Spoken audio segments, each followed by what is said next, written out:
Hello everybody, my name is Lesley Wexler and I'm coming from Heart Above, and this is my son Jasper.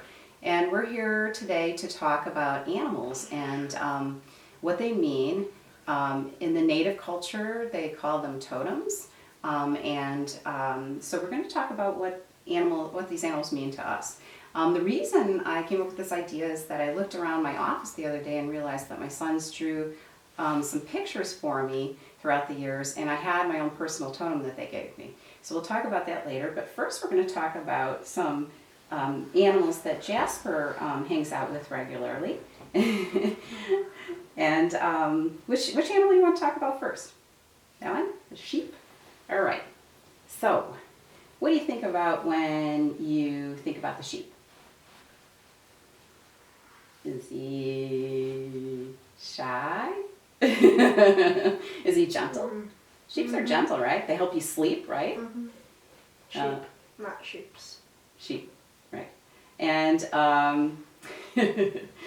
and also they hang out in a herd, right? So they kind of like people. I mean, it's kind of a representation of liking people, being a gentle soul, but it also is sort of like being one of a crowd, right? So she can kind of teach you that it's okay to be, to be yourself. You don't always have to be like everybody else, right? Mm-hmm. Okay. So what other animals which one animal do you want to talk about next? The anteater. Okay. So what's different about the anteater? What's really interesting about the anteater? What? His nose? Yeah? No? What? What do you want to say?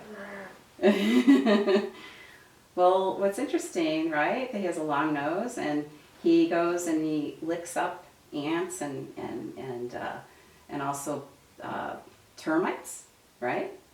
But what I read about an anteater is that they don't have a very good sense of sight. So how do they find the termites? With smell. Right? And hearing. And hearing, you're right.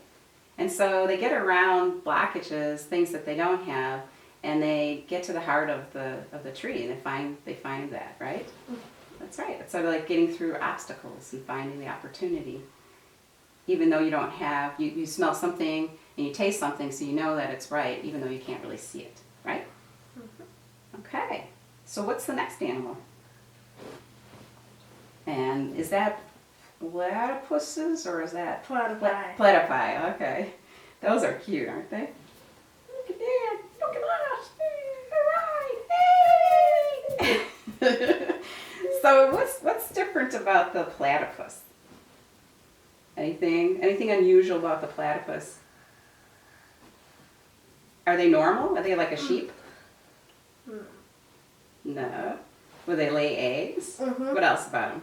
Well, they're mammals. That's right. Interesting. They have a duck bill, right? Right. Yep.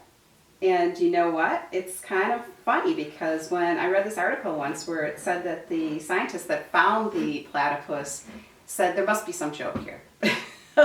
God must have played a joke on us. But what's interesting about the platypus, which is different than the sheep, is they're way, way, way different than a lot of animals, right? They're very unusual. And it's okay. Where's the sheep? Sheep, can I join you? He's like, sure, you can join me because you're different. You can't be in our crowd, right? So it's okay to be yourself, is what they're saying, right? Because you have unique gifts and qualities. All right, so let's talk about these guys. They're cute. What's really interesting about a bunny? They hop, right? They don't run or walk. They're like, no, this is not a bunny, right? So what do you think? A lot of people think that bunnies mean abundance, and this is true as well. But a lot of times it's about action. They're really quick, right? They see something, boom, I'm there, I'm away from you. And so by doing that, they go through life with leaps and bounds, with ideas and action and all sorts of things, right? Cool. All right. Thanks, bunnies. Now, I was going to show you really quickly some drawings that my sons did. Two of the drawings were done by Jasper, and two of the drawings were done by my older son, Jimmy, who's not here today. So let's talk about this one. This one's a really cool one. Do you want to help me hold this up? So Jasper did this one. It's a dragon, and I don't know if everybody can see that, but what's cool about a dragon is that they breathe fire. I mean, they're kind of a mystical character in the Asian culture especially, and they breathe fire, and so and they're really known as, the fire is sort of a mix of orange and red and yellow. It's like personal power. So it's not necessarily to be a bully or anything like that. It's more about expressing yourself, expressing your passion.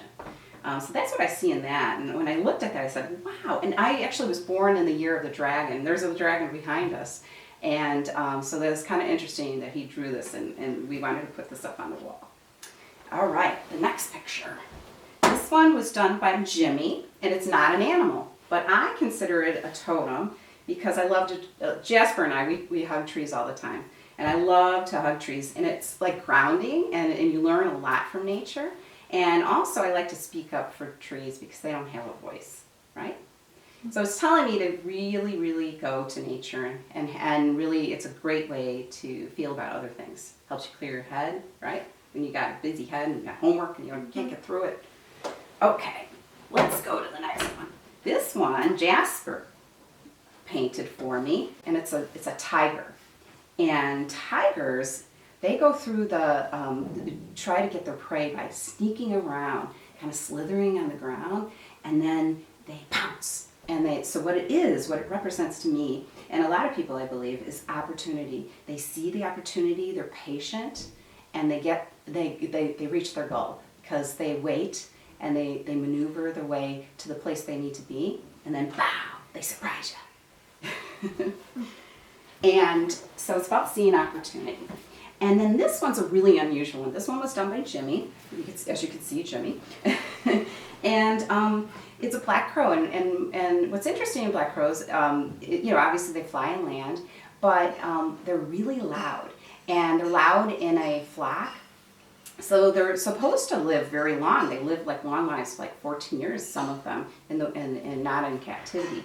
And always really smart. So when you think about a bird like this, and they can use tools, they're really telling you it's the opportunity. Use your gifts, really. So use your gifts, find the opportunity, use your personal power, and ground. That's my totem. I love it. What do you think? High fiver? Sheep. Okay. Well, thanks for listening, everybody. I just want to say, go to your house, look around, see what's in your rooms, and see what you resonate with. See what animals you always kind of lean towards, and start to think about what they do and how those meanings can help you in your path in life. From our heart above, you want to join me? No? Okay. From our heart above to you, we'll catch you on the flip side. Thanks, buddy.